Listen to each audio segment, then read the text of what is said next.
you can't have it. So eventually, we're pumping money in. We buy some stocks are priced in an absurd fashion, and it just actually makes no sense considering the prices of these companies. Are you a Bitcoin or a crypto kind of guy? I tell you something, I studied them, I looked at them, I freely admit I can't understand. I really don't understand them. And if I can't understand something, I'm an old school guy, so I buy value. So I can't understand what it is. I don't say they're no good, and I don't say they can't be good, and I'm not telling people to sell them.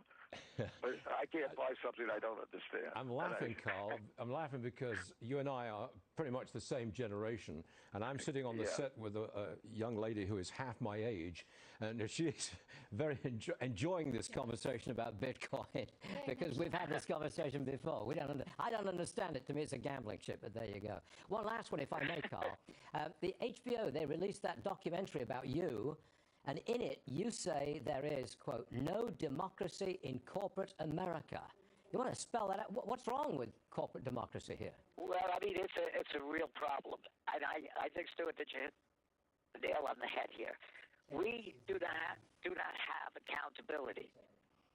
There are good companies. I want to preface it. There are good companies, well-run CEOs, but the reason over the years we made so much money is going in and cleaning up the mess in a lot of these companies, or at least giving advice that has worked well for them. We don't have a system, even politically, which is flawed in many ways. If you don't like the president, you get rid of him in 4 years. You have an election. Some people argue how fair the election is, but at least you have it. Here, there's no election. You can't. It is extremely difficult to have a proxy fight, and unfortunately, the SEC is making it even more difficult. So, I think that one of our problems is that you have people running our companies that are not equipped to run them. They're over their heads, but you can't get rid of them. It's a Peter principle 3 times removed. As a result, you don't produce as much goods as you could in our economy. You absolutely aren't using the power of these companies. You don't use the productivity of them. As a result, and this is not the only reason for inflation, but this is one of the reasons, a major reason, that we're not productive, and as a result you have inflation, and it would take me an hour or two to go into all the other manifestations of this problem that we have. But we got that problem. And so we have to really change the system in a lot of ways, and I think we're going in the wrong direction toward it, not in the right direction.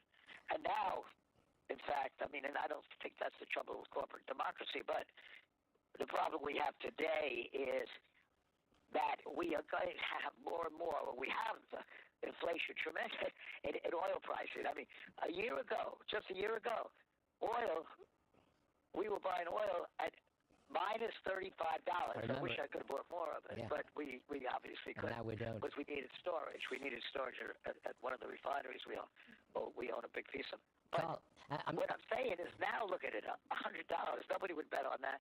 Yeah. And one of the reasons is, believe it or not, that you're paying a sell tax.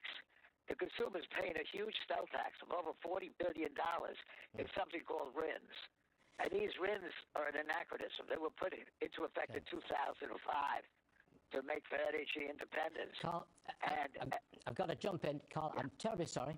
I'm kind of like one of these hard breaks. You know how that works. So I've got to take a commercial break. But I want to thank you very much for being on the show, Carl. You're an icon. An icon, I should say. Okay. You've heard that before. Come back and see us again soon, Carl. Thank you very much. Okay, Stuart. Right. Thank you. Okay. Є люди, які проміняли там якусь ручку чи клавіатуру на автомат, але вони готові все до кінця.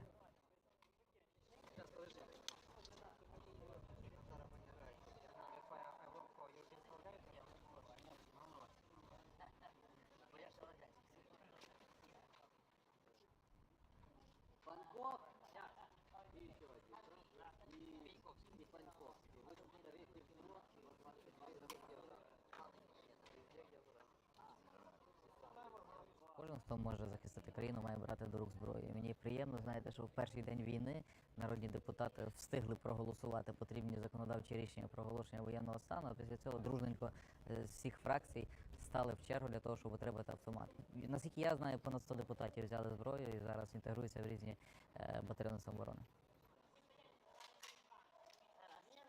Якщо серйозно, то тут всередині нема такого відчуття страху.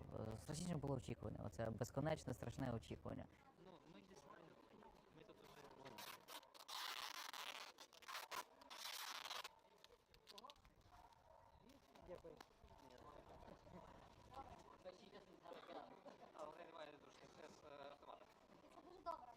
Є люди, які вже мають воєнний досвід, які є ветеранами, є люди, які проміняли там якусь ручку чи клавіатуру на автомат, але вони готові все до кінця. Я знаю, який величезний потенціал у українців є для повстанства. І сподіваюся, що після перемоги зможу написати історію цієї книжки.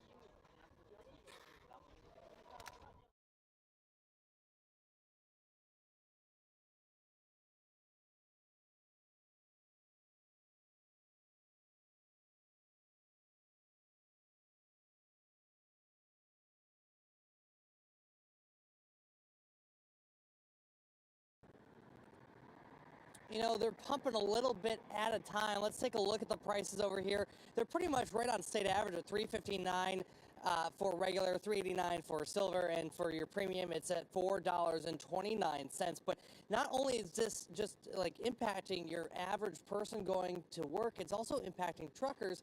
And with that, it also impacts the cost of goods that go to you, the consumer. While the conflict in Ukraine is thousands of miles away, it's having an impact on many here in Metro Detroit. Oil is up over $100 per barrel, and gas prices are soaring to record highs. Drivers fueling up this morning in Southfield are mincing at the pump. I drive to work 70 miles back and forth, so that would be just like probably maybe 2-3 gallon, two gallon, which is gonna be $5, maybe $6, $7, depending on how far it goes higher. In Michigan, AAA says gas prices are up 18 cents since last week, with a state average of $3.59, and it's up 14 cents in Metro Detroit. Gas prices right now $3.59. Yeah, it's pretty high. It's pretty high. I need to go back down, definitely, because we work in Livonia, so have definitely went up $5 more we put in the morning. But food prices like wheat are also jumping to their highest levels that we haven't seen in nearly a decade. Russia and Ukraine make up over a quarter of global wheat exports. Russia and Ukraine combined are major exporters of foodstuffs, including wheat, corn, sunflower oil. That goes into everything from pasta, bread, and then a whole host of other foodstuffs. Prices will continue to climb, according to experts, with summer right around the corner. They say it will take a while for things to get better. Refineries will be going under maintenance and will be going between the winter and summer blends, which could send prices closer to $4 per gallon. And one driver earlier that was filling up here is filling up a Jeep Grand Cherokee. He put 22.5 gallons in that tank, a full tank. He spent $81 this morning just to get to work today, you know, and all these fuel costs, they're going to be impacting the transportation industry. They're also going to be impacting farmers. The list can go on and on and on from here. Reporting in Southfield this morning, I'm Peter Maxwell, 7 Action News. Yeah. Thousands of Swiss protesters in Bern chant with a mix of sadness, outrage, and disbelief. They carry signs and a clear message. They stand with the Ukrainian people. Stand with Ukraine! From Munich to Milan and London to Ankara, similar outpourings of support are ringing from the streets and city squares in many languages. Crowds of protesters gather in Munich, many carrying or wearing blue and yellow flags. For some, war seemed a thing of the past. Now they stand in disbelief. One demonstrator says, "We are worried about our brothers, sisters, our relatives. We had peace for 80 years, and all of a sudden war is back in Europe." In Milan, protesters wave a giant rainbow flag signifying peace across the Duomo Square. In London, streets are flowing blue and yellow as protesters sing Ukraine's national anthem and urge governments to do more. there's going to be much worse consequences if we let it go. I really hope that Putin would listen, but the only way how he would listen is with other countries helping us, because if we just stand here, if we spreading awareness, this is obviously not enough. In Turkey's capital, some 200 people, including Ukrainian and Turkish nationals, repeated slogans against the Russian invasion. A few chanted between tears. One woman says, "We are all aware of this ugly attack against the Ukrainian state. Children there should live there laughing and playing happily." Some world leaders are also joining in on Twitter. The UK's Prince William and his wife Kate wrote that, quote, "They stand with the president and all of Ukraine's people." Pope Francis showed his support with a tweet addressing the, quote, "senselessness of violence" and urging people to pray for Ukraine. In other parts of the world, people are lighting up buildings and appealing to higher powers. The Atletico Stadium in Madrid lit up in the national colors of Ukraine on Friday. A message at the front of the stadium sent out another plea to stop the war. In one North Indian city, people gathered to perform a holy ritual, praying for peace between Russia and Ukraine. Many across the world are standing up against the invasion with prayers, protests, and pleas as Ukraine's future hangs in the balance. Kim Brunhuber, CNN.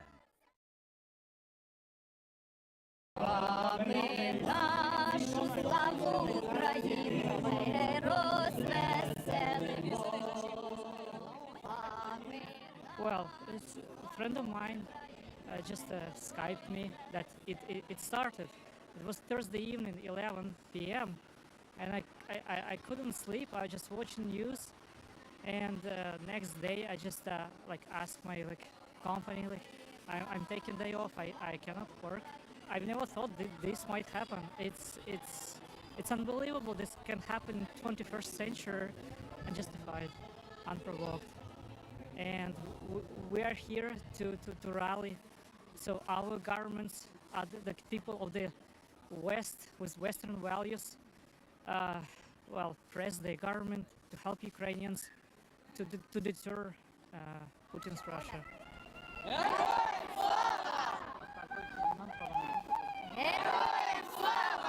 This is very stressful, knowing that something that we can do here, yes, we are trying to do. We're trying to help with funds. We are trying to provide this support here, but it is extremely frustrating not being there as well. We have a family. We want everybody to support. And I also have a friend, my close friends, that are right now fighting there. It is extremely frustrating. I hate to see what's going on, and I've seen so many pictures. Why? I don't understand why Putin went to destroy Ukraine. Why he would want to destroy Ukraine. It's an unjust war. It shouldn't have happened in the 21st century. We had the Second World War. We had the First World War. That's enough, more than enough. Well, what else can I do? I'm here to show my support to Ukrainians. I'm here to say that I'm against the war. Basically, my signs tells why I'm here. Well, you know, it's very dangerous to protest in Russia right now if you're not aware. So people protested last year against political repression, and people got detained. People got brutally detained by the police, and there are not many people coming out, so unfortunately, but I hope that after that something will change. I don't know, I'm not a political scientist, I cannot do like a very detailed report or something, but right now it's not that big reaction. Unfortunately, after, I know, decades of consuming propaganda, people don't react at what's happening as they should be.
The international community is working to address Russia's invasion of Ukraine. That's right. The NATO Secretary General will head to Poland and Estonia Tuesday as countries closer to the ongoing conflict express security concerns.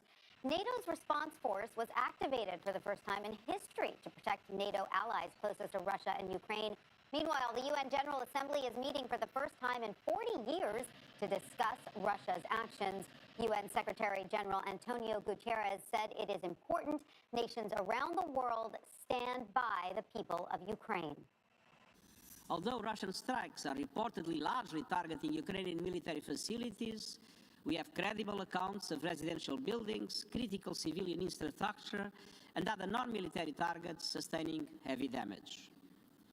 This escalating violence, which is resulting in civilian deaths, including children, is totally unacceptable. Enough is enough. And the UN is not the only international body responding. Joining us now to talk more about NATO's response is Robert Bell. He is a defense advisor to the U.S. ambassador to NATO. Robert, thank you for being with us. This idea of NATO activating its response force for the first time in history in this particular way, help me understand what that means, help our viewers understand what that means exactly. I think it's extremely significant because it means that by consensus, in other words, unanimity, all 30 members of the North Atlantic Council, all the members of NATO agreed to take this step. The rotating brigade can get in about a week. We put it together after the Crimea annexation in 2014, and it's been training and getting certified. But for all 30 members to agree to vote, in effect, to send that brigade in shows the strength and unity of the alliance. And Robert, we know NATO has sent weapons and ammunition, but should it send more? Should it be doing more? What else can NATO do to support Ukraine, since it will not, of course, send ground forces? Is there something that can be done in the air, for instance? Well, I don't think the no-fly zone in the air option really is available unless you're prepared to go right to the brink of World War III. Because to declare it, this is not Bosnia or Libya. To declare a no-fly zone, you would first have to make missile strikes and airstrikes and take out the Russian air defense systems and hit their interceptors on their bases. And that would mean an attack on Russia. The escalatory risk of that would be phenomenal. But NATO has done quite a bit over the last years in terms of training the Ukrainian military. Some of the NATO procurement agencies have been used to facilitate getting weapons in, and then individual members of the alliance have taken their own decisions to send weapons, such as the Javelin anti-tank system, to assist the Ukrainian forces.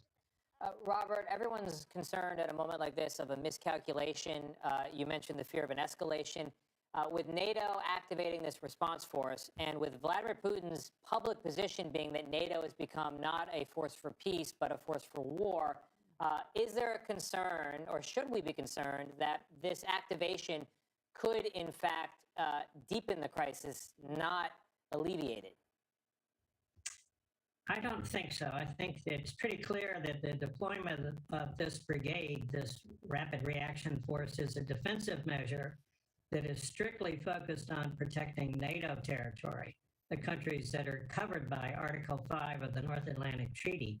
I think much more worrisome in terms of a possible miscalculation or a raising of escalation risk was Putin's decision yesterday to put Russian nuclear forces into what he called a special mode of combat service. That term is very vague, and I'm sure our intelligence agencies are monitoring full-time to see if Russian strategic forces are being elevated in their alert postures and uploading of weapons, flushing of submarines from ports, or mobile missiles into force, all those kinds of indicators.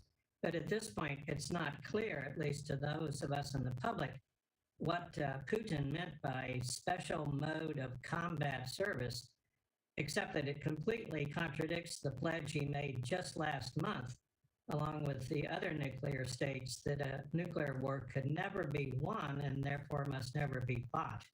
Yeah, a lot is not clear about Putin's motivation at this point. Robert Bell, defense advisor to the U.S. ambassador to NATO, thank you so much for joining us. We appreciate your insight. To heartbreaking scenes at Ukraine's border crossing. Let's go to our chief national correspondent, Matt Gutman, in Lyiv, Ukraine. And Matt, the UN now says more than 500,000 people have fled Ukraine to neighboring countries, and I know you've been among them. This is the nexus of that exodus right now, the very hub. You're seeing people right now board this train on track 5 in the station in Lviv to Poland. This train just pulled into the station. I want you to see what's still waiting in store. These people have been waiting in this tunnel to climb up the stairs for hours, almost all of them women and children, desperate to get out of Ukraine. This morning, the escape from Ukraine is going nowhere. Thousands packed into this tunnel beneath the Lviv railway station in western Ukraine. Closer to the Polish border and to safety, refugees dragging what they could, whipped by wind and snow. Traffic snarled for over 15 miles. The UN telling us at least 422,000 people have fled the violence so far. In the thick air of that train station, babies screaming, adults shouting. And a railway spokesperson telling us that every hour, 5,000 to 10,000 more people arrive. And this is absolute chaos. There is no scheduled train. There is no information about some clear train. So, Juliana, they're just in line for some possible, maybe tonight, maybe tomorrow morning, maybe in 2 days. In the meantime, they wait. Young and old scurrying over the tracks, clutching hands. Ukrainian men of fighting age are banned from leaving the country, which is why Marina was on the platform preparing to part from her husband Sergei. Nothing can scare me more. Nothing can scare you more than what's already happening. No. Every few minutes, the crowd would rise and bolt. A train and another false alarm. This train is going to Kyiv. Only women and a child. Caught in limbo, African and Middle Eastern immigrants, these men telling us they believe they've been discriminated against, waiting for their turn to board a train since Friday, and their turn hasn't come. They treat us as tests like trash. You understand? And they look at you with your color, they judge you. And everywhere, those goodbyes. This mother smoothing her son's jacket, weeping through her mask, unsure when or if she'd see her son again. Now, yesterday there were thousands of people on the tracks here. There was trash, but now they have gotten this organized. There are volunteers, English speakers, military, police. All the more remarkable given that this is likely the largest number of displaced people in Europe in the shortest amount of time since World War II. George. Matt Gutman, thanks. Well, hey there, GMA fans. Robin Roberts here. Thanks for checking out our YouTube channel. Lots of great stuff here. So go on, click the subscribe button right over here to get more of awesome videos and content from GMA every day, anytime. We thank you for watching, and we'll see you in the morning on GMA. If Ukraine does not survive, international peace and democracy will be in peril. A passionate appeal from Ukraine's ambassador to the United Nations as his country came under yet more sustained attack from Russian forces. An initial day of peace talks in Belarus has now ended, with Ukraine describing the negotiations as extremely difficult. On the ground, Ukrainian forces are continuing to put up stiff resistance, but the authorities in Kharkiv say at least 9 people have been killed and dozens injured in repeated shell attacks on residential areas. Terrified families there, as in other cities, spending another day and another night huddled in basements and shelters. And we should warn you that there are some very distressing images in my report. This is war. The small heart getting CPR belongs to a 6-year-old girl in Mariupol. The woman looking on is her mother. The man getting taken away on a stretcher is her father. A family torn apart in their home by a Russian shell. The battle to preserve life is frantic, feverish, visceral. Покажите этому путинскому вот эти глаза вот этого ребенка и плачущих врачей. Чтобы он сдох. So, Vladimir Putin, is this what you meant by putting an end to genocide in Ukraine? Because the little girl didn't make it. And that, Mr. Putin, is on you. All of it. Here in Moscow today, painting himself as the victim of sanctions from the Empire of Lies, as he now calls the West. He was addressing the tight inner circle of advisors that he's reluctant to even share the same air with. Back to his handiwork. Indiscriminate Russian cluster bombs in Ukraine's second city of Kharkiv. This is the second attempt to capture this place of over 1.5 million people, and it does not involve sparing civilians.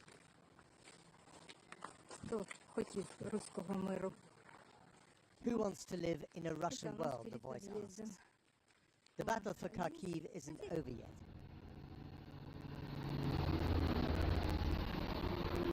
The one for the capital, Kyiv, is about to intensify. This was a column of Russian armor heading to the gates of the city. Some have already announced their arrival in the northern suburbs. Imagine the terror being trapped in your home when war visits your neighborhood. No wonder the mood inside the capital is twitchy, triggered. This was the scene at one of the city's many roadblocks. They're afraid of the enemy within as much as the enemy outside, and there's a shoot-to-kill order against anyone suspicious. Meanwhile, Ukrainians are having to do something that they haven't done since Soviet days, when Moscow did run this place. Queue for bread. For hours.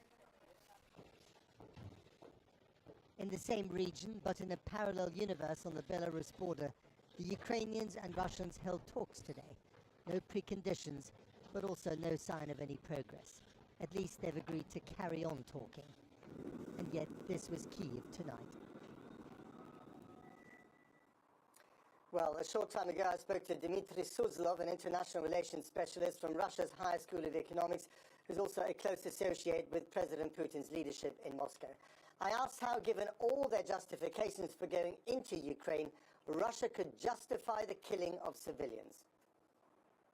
Well, I think that the killing of innocent civilians is completely rejected by the Russian side, and the narrative which prevails in Moscow is that the civilians are killed by the Ukrainian nationalists, who wants to make an impression that this is done by the Russian troops. Look, the rationale for this military operation is to transform Ukraine.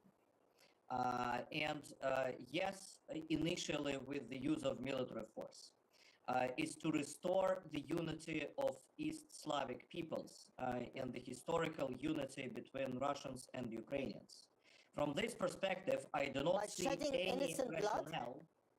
I do not see any rationale for the destruction and for killings of civilians. You know, the only reason why Kiev has not been taken yet is that Russia does not want to inflict damage to the city, right? Whereas the Ukrainian side deployed strike missiles in the civilian areas in Kiev, thus making it impossible to destroy them with the use of missiles. I mean, viewing from Moscow. Dmitry, I'm sorry, I just have to ask you this. Do you, as an intelligent man, and we've spoken a lot about this, do you seriously believe that these are Ukrainian missiles inflicting damage on Ukrainian civilians? Do you actually believe that? I have not seen the undeniable proof of Russian missiles destroying the civilian objects in Ukraine. But Dmitry, there are Russian tanks on Ukrainian soil. There's a 17-mile column of Russian armor heading towards Kyiv. There's Russian artillery, in Kharkiv. These are Russian soldiers. This is Russian equipment. What do you think they're there for? Well, they are there, to fulfill the purposes which Vladimir Putin has formulated: demilitarization and denazification of Ukraine. To put it into different words, to accomplish regime change, establish a new interim Ukrainian government, and start a slow and difficult process of the transformation of the country. In order to do this, of course, Ukrainian troops must stop resisting, whereas nationalist battalions must be completely destroyed. But, Dmitry, the Ukrainians, to a man and a woman and a child that I've spoken to, don't want you here. Well, why didn't Americans go home from Iraq in 2003? I'm sorry, but we are not living in paradise. Well, it was a disaster. No one is justifying that war. Do the sins of the Americans justify the sins of the Russians committed today? Yes, of course they do. Yes, of course they do, because great powers behave You tell as that great to the powers. child, you tell that to that 6-year-old kid in Mariupol who's dead now. How many This is civilians nonsense, Dmitry. No, I'm sorry. How many children did die in Belgrade when it was shelled by NATO? How many children did die in Afghanistan, in Iraq, in Libya, which remains a black hole? Come on, I mean, we do not share. Does that make it okay for you today? That's the question. Does that make it okay for you to do the same thing today? Well, as I explained, psychologically, for me personally, it is extremely difficult to accept the whole situation, which I characterize as awful and quite difficult to imagine some time ago. But I do understand the rationale. I do understand the purposes. I accept that the price is extremely high. But, you know, since this operation was started, I think that there is no alternative for it to be complete. Finally, let's move on to the subject that Vladimir Putin raised at the weekend, and that of nuclear deterrence, nuclear weapons. Do you really think that this crisis, which has now become a war, could turn nuclear? I don't think so. I'm not so sure. Why is he threatening with nuclear? He is not threatening deterrence. Nuclear weapons. He is not threatening nuclear weapons. He is just strengthening nuclear deterrence. That may very well be the case, but it sounds very alarming under the current circumstances. That's it. No, I don't think so. Well, the Biden administration showed prudency and quite rational approach. It said very bluntly that it will not fight a war against Russia over Ukraine. NATO has said just today that there won't be a no-fly zone over Ukraine imposed by NATO because of this very reason, that a direct military conflict in Russia would result into complete annihilation of the West, simultaneously with the complete annihilation of Russia itself. Dmitry Suslov there on a sobering note speaking to me earlier. But also earlier I talked to Maria Metsentseva, who's an MP for the Kharkiv area, and I began by asking her what the situation was like on the ground. It's nowhere a safe place in Ukraine because we've been targeted from east, north, west, and south. I am coming myself from the eastern capital, so-called Kharkiv. My house is there in the city center, which was severely bombed today by the missiles multiple times. We are withstanding for 5 days already. All places from very small villages when we've been seeing locals meeting tanks with no guns or nothing, just singing the anthem. Maria, we've seen these extraordinary pictures of resilience, both from your military but also from civilians. But are those days now numbered as Russia prepares to step up its offensive? From what we are seeing, Putin was informed that he can take over Kyiv overnight. And, we're not going to leave our cities. We're staying here. Maria, the Russian army is encroaching on Kyiv, the street battles in the middle of Kharkiv. I mean, this looks really dramatic for your country. Are you worried that Russia is now taking this to another level and that you will not be able to resist as you have done in recent days? We're seeing this extreme support everywhere across Ukraine when people are not welcome in Russian army as they were told to they will be welcome. The most important thing for us, and it remains something which is undone, a possibility of no-fly zone for Ukraine. But if you want the West to enforce a no-fly zone against the Russians, that would mean war between NATO and Moscow. I am sure it will have a very direct, let's say, resistance. We've seen it on the streets of Moscow and St. Petersburg when it began. We hope it will continue. But will these measures save Ukrainian lives as the Russians step up their battle and use ever greater force? We keep calm and carry on in this way.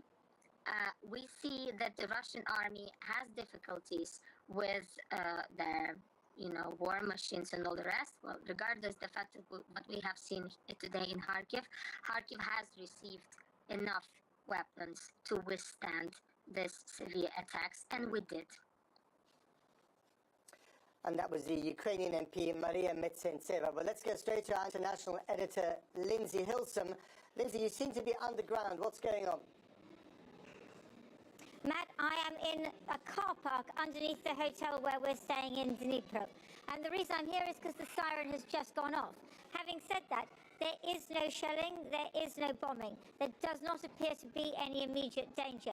But we have been told that we must come down here. I think you probably can't see all the people there round the corner. But, parents and their children, all day long now, you see them going up and down, all these sleepy kids crying, carrying their toys and so on, all told that they must go and spend some time in the bunker, as it were. But, it's a strange thing here because this is still peaceful. It feels like an island, though the sharks are circling. And as I found out today, the people of Dnipro, they have some pride in what they're doing because they see themselves as people who can help everybody else in Ukraine because it is still peaceful here, more or less peaceful. But the sirens keep going, and that is what happened as the day started. The day dawned and the sirens sounded. The 3 bridges over the river Dnieper here still intact. No shelling here, yet. But trouble's coming in from out of town, bringing wounded soldiers to the military hospital. About 400 injured have been brought here so far, and they've lost just one.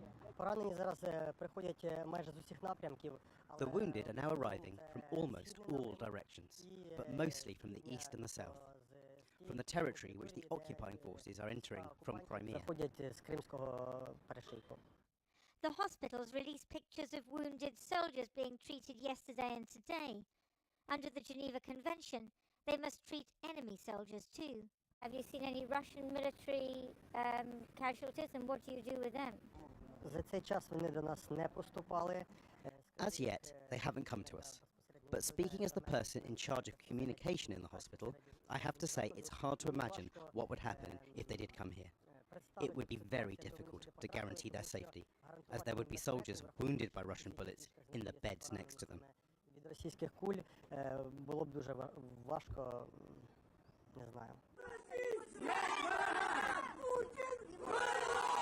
Russian forces have reportedly taken the town of Berdyansk near Mariupol, but local people greeted their liberators with shouts of death to the enemies and rather ruder things about President Putin. A former British soldier who's joined the Ukrainian army and is fighting near Mariupol sent us this message today. This is a school that the Russians have just bombed. It's about 7 kilometres off the front line. We're just taking a bit of a respite. We've just had a week of intense fighting. We've lost a couple of guys today. First day was intense. Grad, planes, SAUs, mobile artillery, AGS. The guys did really well. At one point we were just holding a forward observation point while all this was coming in, and it's chaos, to be honest. Further east in the Donbass, the Russians have reportedly taken several villages. They've had control of 2 enclaves in the area since 2014, but in the last few days have pushed a few miles west, further into Ukraine. Back in Dnipro, volunteers were collecting clothes and other supplies for refugees fleeing here from the south and east, Dnipro still being a safe-ish haven. I met Yulia and her 14-year-old daughter, Oleana. We should win. Can you win? I think yes. I think we can. Do you think so? Yeah. We hope this all world help us, and we should. Thank you. We should work. You should get on with your work. Yeah. Someone's even had time to reproduce a meme saying, "F the Russians." Maybe one day this will be a souvenir rather than an act of defiance. On a square in the centre of town, we noticed piles of luggage and several groups of young people waiting for a bus to the border. This lot keen to show they're from India. So how long have you been studying here in Dnipro? 5 years. Yes. 5 years? Yes. 5 6 years. And what are you studying? Medical. So you're all medical students? And you're nearly finished? Yes. Almost. About to finish.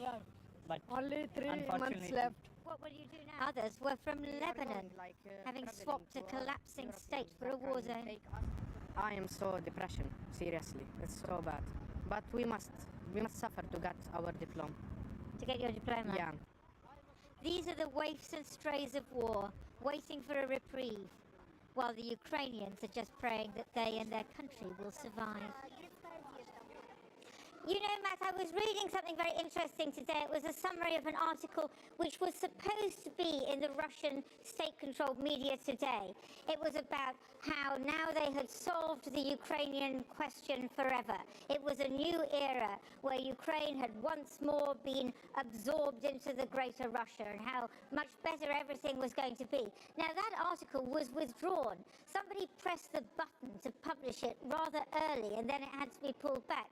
And I think that shows that the Russians did expect that by now they would have succeeded. Well, they haven't succeeded. It seems that their supply lines are very attenuated. It's very difficult for them to deal with things. We've been seeing stuff on Twitter just showing people throwing Molotov cocktails at Russian tanks. That doesn't win a war. But what I see here in Dnipro is this incredible patriotic spirit that has really come up. And it's so interesting because President Putin obviously thought that by doing this, he was going to crush that. And completely the opposite has happened. What we're seeing here is the sense of pride, both in Ukraine and in Dnipro. Dnipro, a place which will absorb those who are injured from elsewhere in the country and provide all of this help. So President Putin's hopes and dreams, for the moment, at least here in Dnipro, they're being dashed.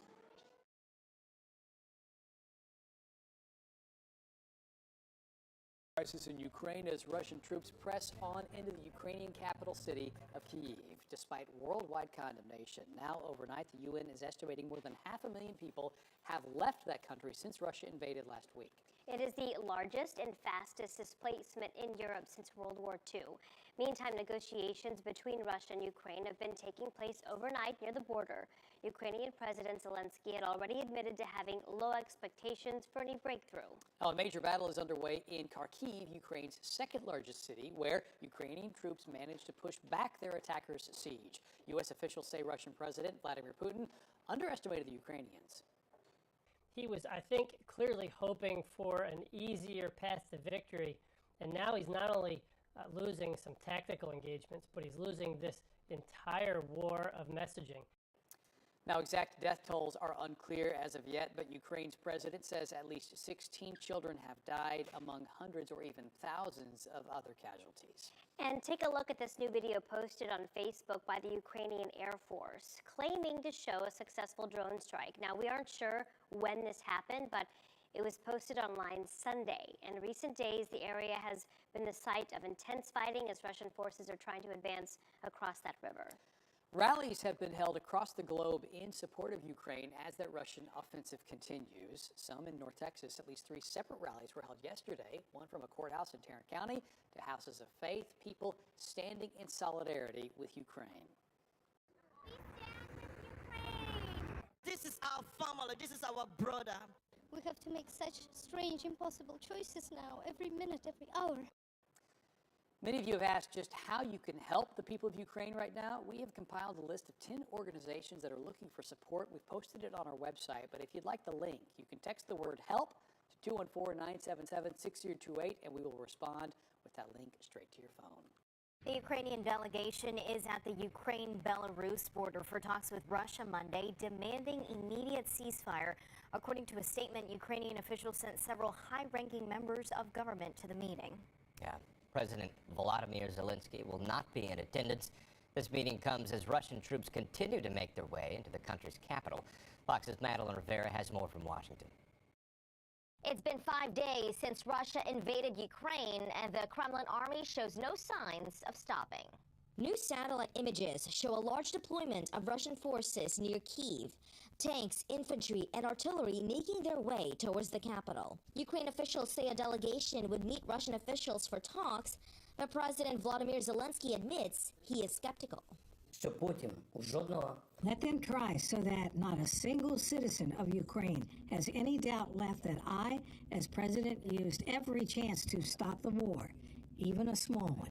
U.S. officials say Russia has fired more than 350 missiles, some of them hitting civilian homes. So far, at least 352 people, including 14 children, have been killed. And Ukraine's health ministry says more than 1,600 have been wounded. In Mariupol, medics worked tirelessly to try and save a 6-year-old girl hurt by Russian shelling. Show this to Putin. The eyes of this child and crying doctors. The shocking invasion causing an amazing show of support around the world. In Russia, those against the war have been protesting and bringing flowers to the Ukrainian embassy in Moscow. More than 5,500 people have been detained at various anti-war protests in Russia since the invasion began. We need to take extraordinary actions to meet this threat to our international system and do everything we can to help Ukraine and its people. On Sunday, the UN voted to have a rare emergency special session of the General Assembly. That session will happen later today. In Washington, Malda Rivera, Fox News. Good evening from London. On day 5 of the Russian invasion of Ukraine, global markets remain turbulent. In early trade, the FTSE 100 fell 1%, the German DAX 30 dropped 2%, and France's CAC 40 was 2% lower. On the commodities market, the potential disruption of oil exports from Russia is causing concern. Brent crude, the international benchmark, rose 4.8% to nearly $103 a barrel. US crude rose 5.7%. The Russian ruble has collapsed to a fresh record low against the US dollar after the West rolled out fresh sanctions against the Kremlin. The currency dropped almost 30% to 119 per dollar in early trading. The fall follows Western allies agreeing to banish Russia from the SWIFT international payments platform. The weakening of the Russian currency has resulted in huge queues forming outside cash machines as Russians attempt to withdraw their deposits. BP shares dropped sharply this morning following its decision to sell its stake in the Russian oil business Rosneft. Over the weekend, the oil giant announced that it would be selling its $14 billion stake, and BP's chief executive Bernard Looney said he'll be resigning from the Rosneft board with immediate effect. The group said plans to potentially find a buyer for its Rosneft stake will not harm its ability for increased payouts for shareholders. At one point, shares of BP were trading down 7%. Shares in European airlines and airport operators were down between 3 and 6% at the start of trading today due to the closure of EU airspace to Russian airliners and the prospect of Western airlines being shut out of Russia. Earlier this morning, Singapore Airlines announced it was suspending all services between Singapore and Moscow until further notice. Yesterday, Washington urged all citizens to consider leaving Russia immediately as an increasing number of American airlines continue to cancel flights. Those are your main stories from London at close of business.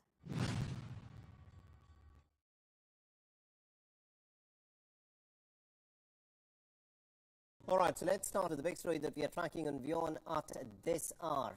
This is the 5th day of the Russian invasion into Ukraine, and according to reports that have come in through the night, there have been blasts that have been reported through the night as the Russians have laid siege to Kiev and to other cities in Ukraine.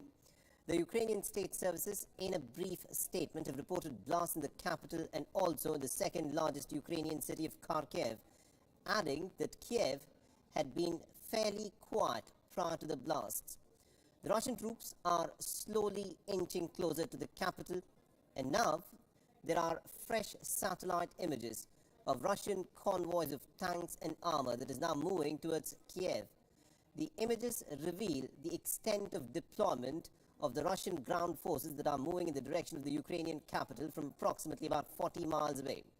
The convoy is said to be towards the northeast of the Ukrainian city of Kyiv, and it reportedly contains fuel, logistics and armored vehicles, including tanks, infantry, fighting vehicles and also self-propelled artillery. According to a statement released by Maxar, shelling has now started in cities near the capital. The Ukrainian authorities have also released visuals of burnt-out military vehicles from the city of Bucha. Bucha lies on the outskirts of Kiev, just 32 kilometers from the capital. The Bucha City Council has also released footage of the burnt-out military vehicles that is still seen smoldering on the streets. Earlier on Sunday, Anton Heroshenko, an advisor to Ukraine's interior minister, said that fighting was underway in Bucha with the Russian security forces who are trying to advance towards Kiev. Images have also surfaced from the city of Irpin, where residential buildings were seen ablaze. Authorities have confirmed that the residential buildings were hit by shelling, and evacuation and rescue operations are currently underway. Irpin lies about 26 kilometers north of the capital city of Kiev. President Volodymyr Zelensky has said that the next 24 hours are going to be very crucial in the fight against the Russians. Kiev's mayor has confirmed that 9 civilians and 1 child has been killed in the fighting in the last 24 hours, adding that civilians can be evacuated as Russian troops have blocked all exits and are also positioned at the borders of the capital, and this of course makes the evacuation of common citizens that much more harder.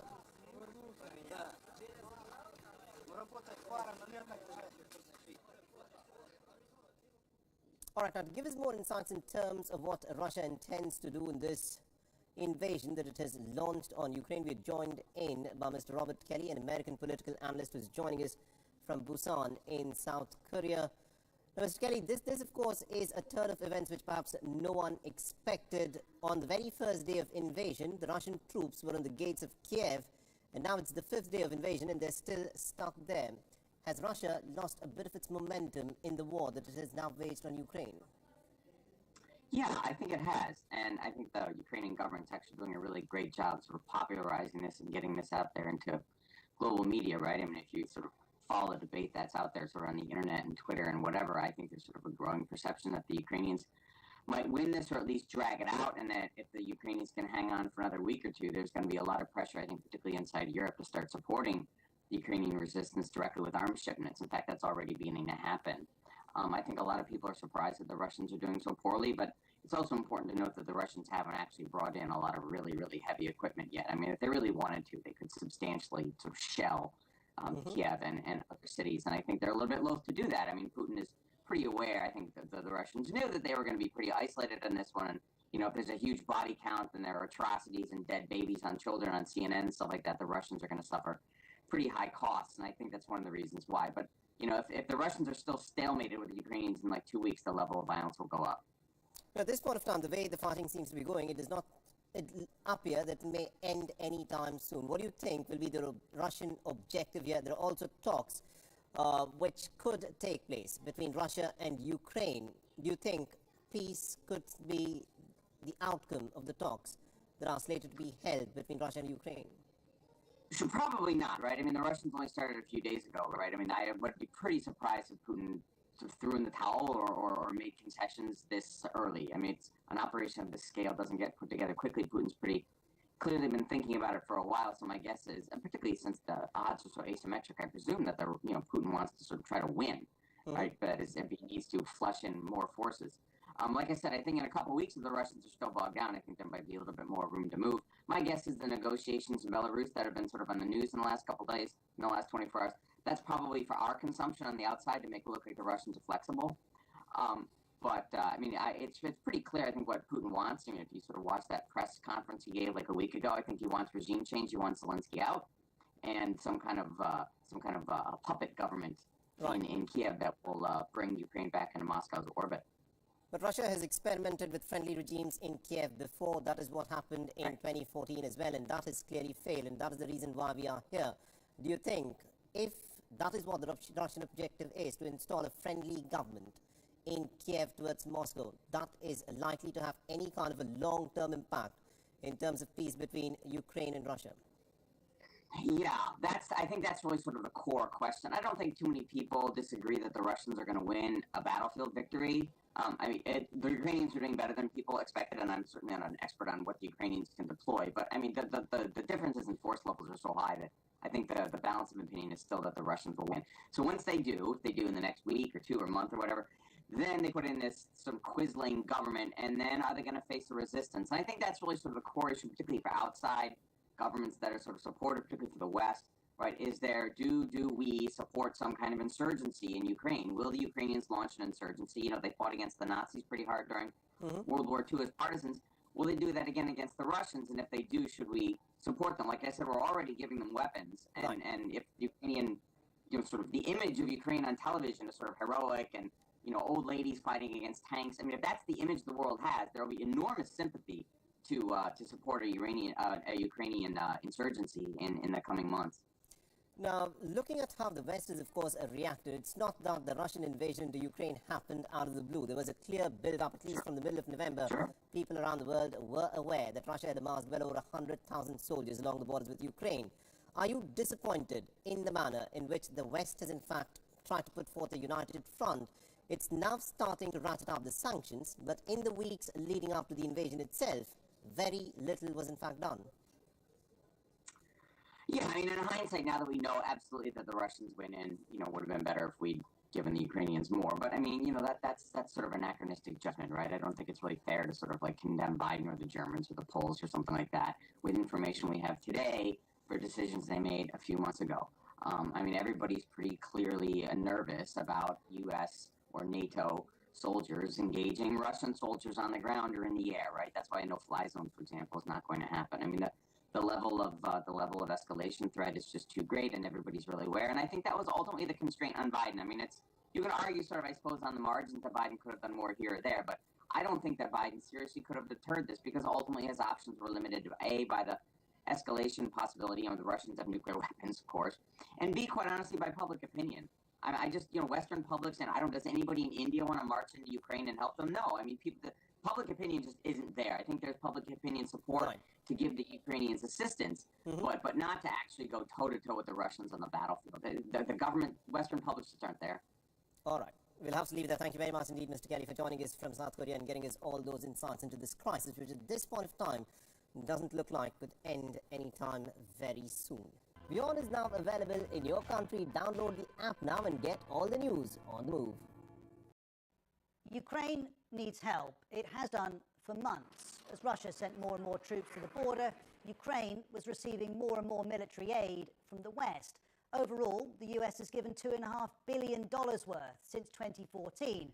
And as Ukraine's military has doubled in size, it's been fighting too, against separatists in eastern Ukraine. But Thursday night brought something new. And faced with Russia's invasion, Ukraine needs more help. That won't be troops, as President Biden has made clear. We have no intention of fighting Russia. But this weekend, the West escalated its military support.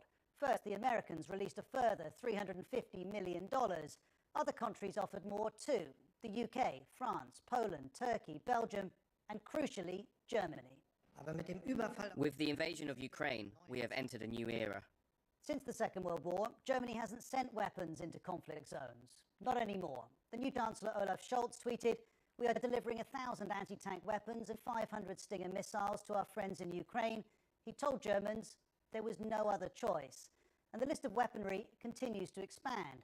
Javelin anti-tank guided missiles from the UK, the US and Estonia, drones from Turkey. And Germany's policy shift means countries which have German-made weapons can share those too. The extra support's been noted. On Friday, President Zelensky said Ukraine was being left alone. But on Saturday night, he tweeted, "Keep it up, Chancellor Scholz, the anti-war coalition in action." There is, though, a challenge here. Getting military aid into Ukraine is more complicated now.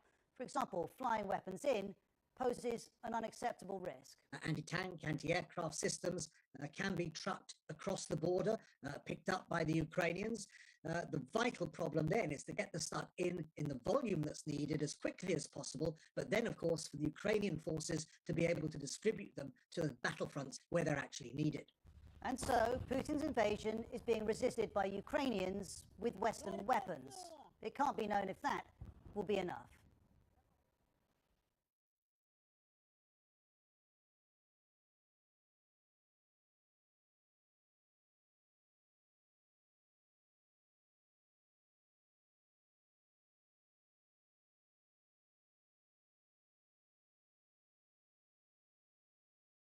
Well, let's go now to Moscow. We can hear from our correspondent there, Jenny Hill. Jenny, first of all, the impact of the economic moves that have been made against Russia. We're hearing this morning that the ruble is crashing. Tell us more about that impact. Yeah, quite right. The ruble has sunk to another record low. The Moscow Central Bank, Russia's central bank, has doubled its key interest rate from 9% to 20%. There have been queues at some cash points around the country for several days now as people try to get out as much cash as they can. But I think your average Russian probably isn't noticing too much of a difference right now. That will, of course, change. Bear in mind, though, that very many people here in Russia get their main information from state television, which continues to celebrate and support Mr. Putin and his war in Ukraine, not that that's what they're calling it. And they are perpetuating the message from the Kremlin, which is that it is prepared for Western sanctions. It was expecting those Western sanctions. And even when those sanctions do start to bite and people really start to feel the pinch here, the Kremlin is likely to continue its message, which is that these are another illustration of Western aggression against Russia. Just yesterday, when Mr. Putin announced that he was putting Russia's nuclear deterrence forces on a higher state of alert, he said he was doing so in response not only to NATO aggression, but very specifically in response to Western economic sanctions too. We were hearing just in the past few moments from President Volodymyr Zelensky that 4,500 Russian soldiers have been killed so far, Jenny. There's been a lot of discussion around this not unfolding as Russia had foreseen. As we go into day 5 of the Russian invasion, what is the message there from how things are unfolding in Ukraine? Well, the Kremlin is keeping an extremely tight grip on how the information is being disseminated here in Russia. So this morning we had yet another update from the Ministry of Defense talking about the gains that Russia is making, saying that they have now destroyed something like 1,100 military targets in Ukraine. No mention at all of any Russian casualties in that daily report. Now, this is interesting because just yesterday, for the very first time, the ministry did admit that there had been losses, but it did not specify numbers or give any further details. And actually, the authorities here have now banned an independent website which had been publishing information about dead and captured Russian soldiers. So the Kremlin continues to try and keep a lid on the way that this invasion is being presented and the information coming in to its citizens. Of course, it continues to pump out, state television continues to pump out Mr. Putin's narrative, which is that this is not a Russian aggression, this is a special military operation which was necessary to defend the Russian-speaking population of eastern Ukraine against the so-called aggression of the government in Kyiv. Jenny, thank you very much. That's Jenny Hill in Moscow. What is happening at this point of time is that this is the 5th day of the Russian incursion into Ukraine. There have been reports of explosions and also of missile strikes. The Russian soldiers, we are given to understand, have been engaging in battles and skirmishes with the Ukrainian resistance on the outskirts of the city of Kyiv and indeed in several other cities, including in the second largest city, Kharkiv. At this point of time, what really is the Russian objective and how long is Russia, of course, willing and prepared to stay dug in this operation in Ukraine? That's something a lot of people are talking about. And to give us more insights in terms of what Russia intends to do in Ukraine and how long it may want to stay put there, we're joined in by Mr. Alexander Bratusky. He's a senior analyst. He's joining us live from Moscow. Mr. Bratusky, the way the war is going, and also in terms of what is being said by the leaders on both sides, from the Russians and also on the Ukrainians, there is a possibility that the leaders could in fact sit down for talks and negotiations. Do you see this invasion coming to an end anytime soon? Everything, a lot will depend on negotiations. Maybe the first stage of those negotiations would be a failure, but if talks will continue, might have some progress. Let's say with President Zelensky moral support from other European countries, he looks more like a war president. A former comedian, he looks more like a war president than somebody else. So it looks like if negotiations will start, if Ukrainians will be able to save their face, not to surrender on very bad terms. I mean, I would say realistic grounds would be sort of the Russia to hold certain parts of this Donbas territory, which is actually controls de facto, and Ukraine to have the provision that it will not join NATO anytime soon, so become a neutral country like Finland or whatever. There are two realistic options. And then Russia gets away from the whole Ukraine. This is most of the Ukraine. That's a possibility. Those are normality of the talks. But when we see events are going a little bit away, because when the negotiations were announced, President Putin has also put the Russian nuclear deterrent on alert. Yes, right. And this is also kind of a bad sign. Although he's not, of course, going to strike the West, I would say realistically, with a nuclear button, because at this time Russian Federation would be destroyed as well, because there's no winners in a nuclear war, as President Gorbachev and President Reagan once said, and actually that phrase was repeated by President Biden and President Putin a month before this situation. But we will depend on how things will go, how negotiations will go, right? So absolutely, indeed. And also, the idea that you put forth that Russia takes control of those breakaway regions in Donbas, and then the rest of Ukraine possibly turns into some kind of neutral territory. That is like the best possible scenario, possibly for the Russians, and it also gives them a bit of a face saver to then withdraw. But the way things are going at this point of time, the Ukrainians have said that they are not going to surrender even if these negotiations are held, and they are dug in for a long conflict. That is how things look. Now, from the Russian perspective, do you think there is an appetite amongst the common Russians for a long, drawn-out operation in Ukraine? Of course, even those who are Putin supporters, they want to sweep the operations. Sometimes people who are angry against the regime, but maybe not liberals themselves, they would say, why Putin stays in the same line as Clinton intervention in Yugoslavia and George Bush intervention in 2003 in Iraq. Yes, Milosevic was a bad guy and Saddam Hussein was a bad guy, but so those actions were not justified by the UN, by anybody. So, but when I see this just recent poll on the Rust Belt, whom you want to negotiate, and people say President Zelensky, but other parts say no negotiations, we have to win, and I have many people among even the women from the middle class who are very much radicalized. We need to have Ukrainians to retaliate for Donbas and so on. Yes, there were atrocities, there were bad things committed in Donbas, but nobody was doing anything for 8 years. Even Russia was using this Donbas for its own purposes. So it looks like the situation, everybody play negative things for their own situation. Like, okay, right. You have Milosevic, you have Saddam Hussein, you have Donbas. Okay, we're gonna strike you. And this is the reason.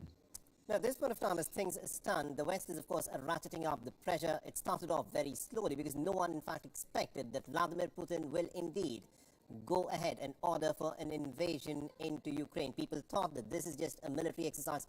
That is what Russia kept insisting, that it has no intention of going into Ukraine. But it did 5 days ago. But now, with new sanctions coming into place, with the SWIFT payment system being taken off from Russian access, there are reports of people queuing up in front of ATMs because they want to get hold of cash, and ruble has collapsed. Do you think at this point of time Russians will hurt if this war were to continue for a longer time? Yes, that's definitely. If Putin, we also have I just give you an anecdotal evidence. In my own family, my wife is now rushing to buy a new refrigerator because she says that things will go up, and so would be able to buy one. And I'm a modest person, but some people actually, of course, are shopping and buying whatever they want, and not the iPhones of the last model, but something that the necessaries that maybe a computer, which could serve some kind of scientist or professor for a longer while, because people who used to live in the Soviet times, they understand the shortages are, but the younger generations, they never lived through those, through those times. Yes, Russian companies produce decent stuff now, unlike in the Soviet Union, but what about the technology? Russia could produce decent jeans, but what about the technological stuff like chips? This is very difficult to get in. So, as I understand, then if the war will continue, if Ukraine will turn into sort of a Yugoslavia, that means there will be more sanctions, there will be more people who will be hearing this, and of course there will be dissent within the ruling elite, which is not a monolith elite in Russia. And even Putin is taking his authoritarian steps. He's not a Stalin, and that's not 1930. You hear different deputies, the deputy from the Communist Party, not aligned with his position of the Communist Party of Russian Federation, it's very sad for communists. They're supporting the war. But some of the deputies, the younger ones, yesterday spoke out, and there's one guy who is a climatologist, a Russian professor, but he's on the official service on the climate conference. Sorry, he has said that he is very sorry and he didn't support this. So you will see this more and more from people from different walks of life. I think even from the military people. All right, we'll have to leave it there. Thank you very much indeed, Mr. Alexander Bratislav, for joining us from Moscow and getting us all those insights in terms of what Russia's objective at this point of time is in this war in Ukraine. WION is now available in your country. Download the app now and get all the news on the move. We are in part of the complex, an underground bunker complex underneath our hotel, because the air raid sirens have sounded. It is the fifth time in the last about 16 hours, I would say. We've managed to get a signal with our camera and our broadcasting equipment so we can speak to you. But everybody here has been asked to go into the bunker. It's becoming part of the routine here. We tramp down the steps with our body armor, our helmets, and then we wait for the all clear. We haven't had the all clear yet, so going to speak to you here. It's part of the drill. As you say, yes, there have been explosions, blasts heard in Kyiv, where you are, in Kharkiv as well. This is the second largest city in Ukraine, very close to the Russian border. Intense fighting there yesterday. The Russians sent in a number of armored columns. They were repulsed. We understand that, according to the governor of the region of Kharkiv, and he has put out a warning today saying that there will be a curfew at 3 p.m. put into place because he fears Russian saboteurs are operating in the city. So serious situation there. Everybody's got to be inside by 3 p.m. There have been Russian missile strikes as well, particularly serious incident in the city of Chernihiv. That's about a 3-hour drive north of where you are. A residential building has been hit by a missile. We understand the lower 2 floors in that building are on fire. An unknown number of casualties at the moment. That from the Ukrainian government's communication service. So the threat is here, it's real. It was fairly quiet here in Dnipro, but I think we can say that the last 24 hours, the military campaign, the Russian military campaign, not proceeding as they would have anticipated. It is generating a very serious response, particularly from the European Union. That would have been, nobody would have predicted that. We've got people like the Germans now sending Stinger missiles, anti-tank missiles. Before this crisis began, they were offering 5,000 helmets for soldiers. And really quite remarkably, I think, the EU's high representative, like the foreign minister, the EU, now offering to send fighter jets, Russian-made fighter jets, to the Ukrainians. The Ukrainian pilots know how to use them. It's part of this extraordinary response that is being generated from the Russian invasion here. Kate, good evening to you. We are reporting tonight from a country fighting for its survival against one of the most sophisticated and largest militaries on the planet. I'm here in Lviv, where we're already hearing air sirens, but its citizens say they are ready to fight. New satellite imagery just in tonight appears to show hundreds of Russian military vehicles in a convoy heading towards Kyiv. A senior U.S. defense official says Putin's forces are 30 kilometers from the capital. The people we've met are resilient, they are defiant, and they are united. But how long can they hold off attack after brutal attack? Tonight, as Ukraine tries to fend off missile attacks and relentless shelling, a possible shift between the two sides. Ukraine and Russia agreeing to hold negotiations on the border of Belarus, their security guaranteed by Belarusian strongman and Putin ally Alexander Lukashenko.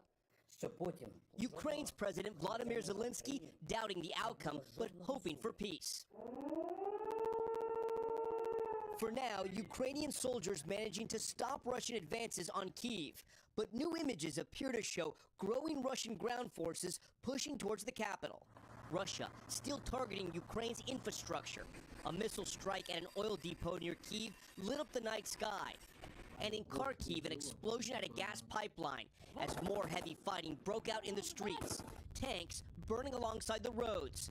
Fighters surrounded by destruction. The path of war marked by bombed-out vehicles, charred roads, and buildings blown out. This resident saying, "My friend lives here, so I came to check. It is very bad." Innocent civilians caught in the crosshairs. This 9-story apartment building shelled. Civilians helping civilians any way they can. Their homes destroyed. One woman died.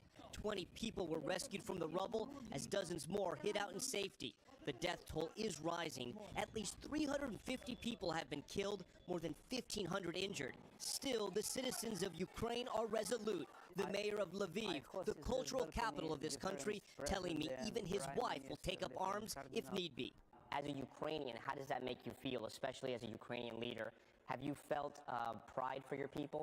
It is great honor for me. My people today, like lions, and million people in different countries support our position. We fight for democracy in words. And so many Ukrainians spent another night underground, in bomb shelters and subway stations. With more international help rolling in the form of supplies and weapons, Ukrainians are bracing for another bloody night. Thanks for watching our YouTube channel. Follow today's top stories and breaking news by downloading the NBC News app.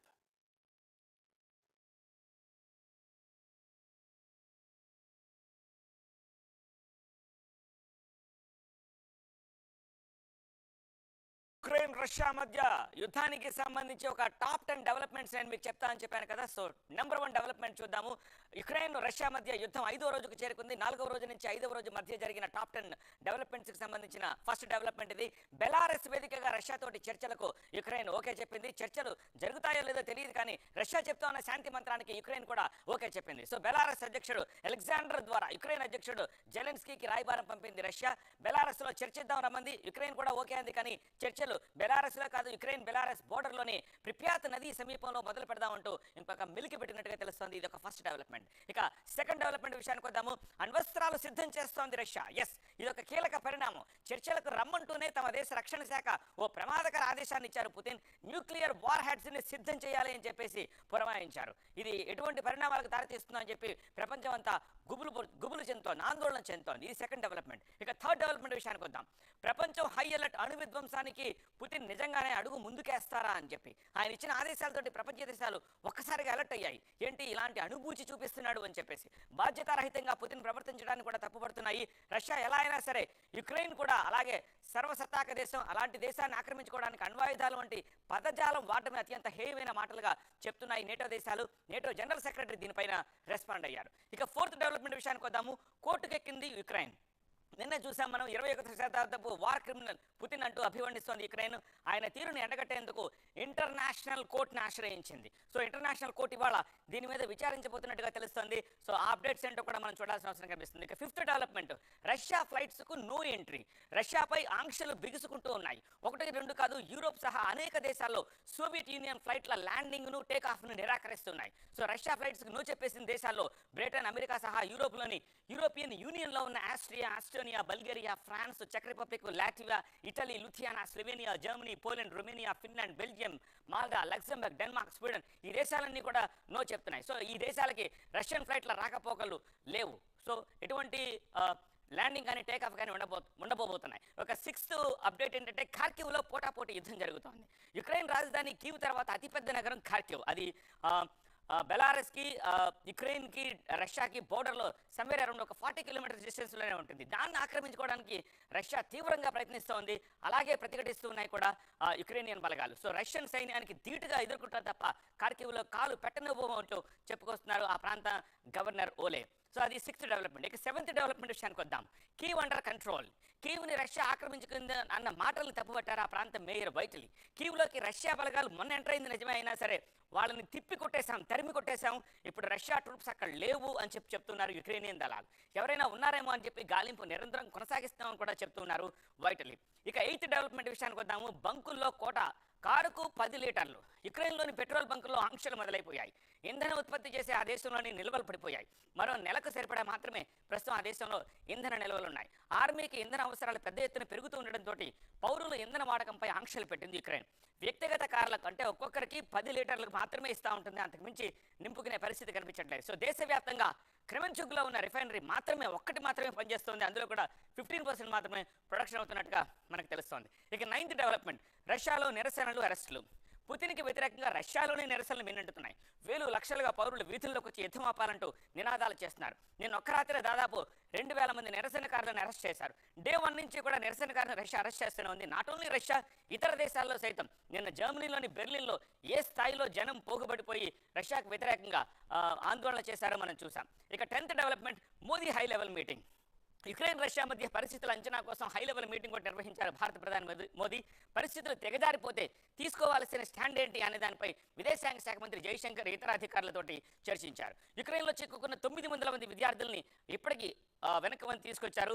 So ఇవాళ లేటెస్ట్గా వచ్చిన వాళ్ళతో కలుపుకుంటే somewhere around 1150 మంది దాకా వెనక్కి తీసుకొచ్చారు. ఇంకా వాళ్ళు కాకుండా మిగతా వాళ్ళ తరలింపును కూడా చాలా వేగం చేయాలి ఆపరేషన్ గంగాలో భాగంగా అని చెప్పేసి ప్రధాని మోదీ ఆదేశించారు. సో ఇవి యుద్ధానికి సంబంధించి టాప్ 10 లేటెస్ట్ డెవలప్మెంట్స్గా మనం చూస్తూ ఉన్నాం. Well, what is the situation in Poland itself? We're being joined by another Nigerian who is in Poland, Sapuru Eliazu. Sapuru, thanks for your time. Welcome to the program. Thanks for being with us. This is a difficult time, but am I right to assume that at least you are safe where you are? Oh yeah, I am safe where I am because the Polish people, like, they are very welcoming. Like, they started helping us right from the borders. Like, everyone's like giving everything. Like, I could just see individuals like moving in with their cars and just putting everything in, and then like it's just all around. Like, everyone is just saying like, if you don't have any place to stay, come to me, you know, all these type of things. So everyone is just like so welcoming, and yeah, it's very good. But the journey to Poland, I would say yesterday was the worst day of my life. Now, a lot of people talk about what you've just said, which is that when you get in, the people are very welcoming, but there have been conflicting accounts about what happens at the borders, the immigration, the border guards, and all of that, both at the Ukrainian end and then at the Polish end. What was your experience like? In general, like, I've been in Ukraine for 10 years.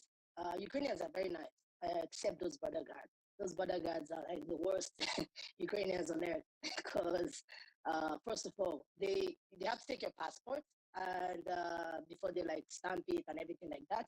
But then yesterday, like, I discovered that this border guard was like, she left our passports to be like the last, and she was actually a racist, and even my friends confirmed it, like, because we had also, I came over with Ukrainian people, and you're standing in the freezing temperature for like more than 15 hours, like basically 15 hours, just staying like -4 degrees. So it was just horrible, like because of the weather especially. And but when you just get across the Ukrainian border, then everything is like very nice. But before that, like it's very, very cold and very, very hard. What were you doing in the Ukraine? You said you had been there for 10 years. What were you doing? Okay, so I finished pharmacy and then I started working in the IT sphere. So yeah, I was working like a sales manager and a project manager in IT. It must have been disheartening for you what has happened in the last couple of days, and you're having to move so quickly, unexpectedly. How have you processed that? The transition from being this comfortable IT worker in a country that was fairly stable, and then all of a sudden you're having to run. Yeah, I miss. It's very sad. Like when I was thinking about it yesterday, like it's very, very sad and disheartening. Especially I have to leave my friends, but with my job, everything is okay because